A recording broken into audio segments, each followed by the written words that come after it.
mais tout de suite, voici Rodolphe Delaboulé.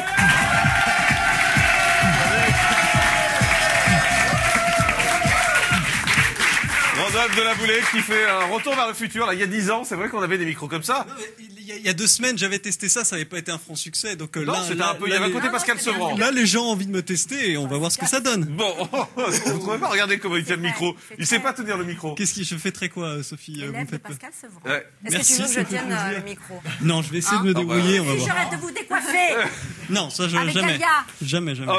On commence Rodolphe avec un discours important. Et oui, à l'époque, quand je vous en ai parlé, hein, c'était début janvier, je ne savais pas ce qui allait se passer par la suite, puisque c'était l'allocution de... Arrêtez de te concentrer sur votre micro, on sent que je suis vous très pensez qu'à concentré, ça, je ne sais comment même pas de quoi je parle. Il fait coincer là. Ça Ouais. me défoule. L'allocution de Ben Ali, vous vous souvenez, l'ancien président de la Tunisie. Alors, à l'époque, il Pensez s'était... à comment vous êtes rentré à la télé.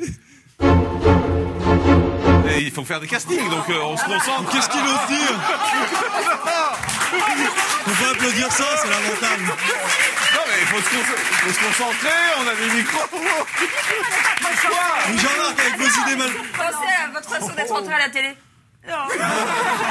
J'étais dépité. Donc, je vais revenir à parler de Ben Ali. À l'époque, il était encore président et justement, il intervenait à la télévision pour Que dire s'est-il passé ce jour-là? au peuple de ne pas descendre dans la rue. Alors, il manquait un petit peu de crédibilité, la faute à son téléphone, regardez.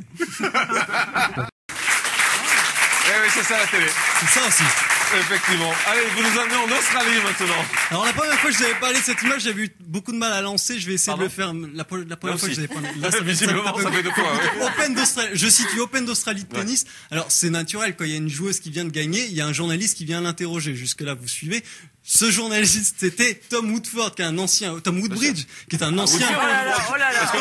Woodford, c'est pas pareil, hein. C'est un acteur porno. Hein. Là, alors, je ne connais pas Woodford, c'est bien Woodbridge, en l'occurrence, c'est un Pourquoi les vraies natures se révèlent ici? Tout à coup, hein, un simple journaliste. lapsus. Et il interroge Kim Clijsters. Son entrée à la télé. Arrêtez avec ça. Donc, il Et ça, on le tout ça entendu. Alors, les deux ont une amie commune. Les deux ont une amie commune. Et en fait, cette amie commune, elle est pas sympa puisqu'elle va dire, elle va révéler à Kim. Il me saoule, moi. J'avais dit en fait, cette amie commune, merci, va révéler à Kim Clijsters les textos que Tom Woodbridge avait écrits sur elle, justement. Après, on dit aide-moi d'aller vite. Mais Vous avez rien. Sinon, on comprend Et forcément, rien. alors, Les gens normalement, comprennent rien. mais si, écoutez, putain, pardon. Mais si, écoutez, putain, pardon.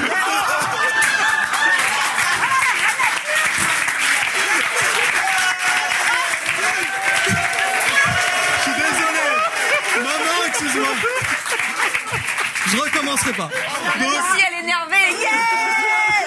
normalement, ils C'est auraient la dû première fois que je Rodolphe énervé. Hein. Ouais, ils auraient dû s'expliquer en coulisses, mais là, pas du tout. Ça s'est fait devant tout le monde. Rodolphe, Regardez ce que on ça peut donne. recommencer depuis le début. Non, regardez.